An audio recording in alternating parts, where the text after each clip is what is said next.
আপনি কি স্পেনের রাজ পরিবারের জার্সিতে লেখা নম্বরটি লক্ষ্য করেছেন? খুব কম মানুষই বুঝতে পেরেছিলেন এই নম্বরের মধ্যেই লুকিয়েছিল স্পেনের বিশ্বকাপ জয়ের এক বিশেষ প্রতীক। বিশ্বকাপ জয়ের পর সবার নজর ছিল খেলোয়াড়দের উদযাপনের দিকে, কিন্তু খুব কম মানুষ খেয়াল করেছিলেন যে স্পেনের রাজ পরিবারের পরা বিশেষ জার্সিগুলোও এই ঐতিহাসিক জয়ের গল্পের গুরুত্বপূর্ণ অংশ ছিল। রাজা ফিলিপে, রানী লেতিসিয়া, রাজকুমারী লেওনর এবং ইনফান্তা সোফিয়া সকলেই স্পেনের সাদা অ্যাওয়ে জার্সি পরেছিলেন।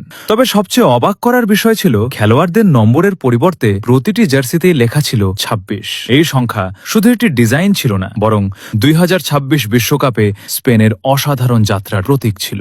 প্রতিটি জার্সিতে রাজ পরিবারের সদস্যদের নিজ নিজ নামও লেখা ছিল, যা দেখিয়ে দিচ্ছিল যে পুরো রাজ পরিবার জাতীয় দলের পাশে ছিল এবং স্পেনের চ্যাম্পিয়ন হওয়ার ঐতিহাসিক মুহূর্তের সাক্ষী হয়েছে।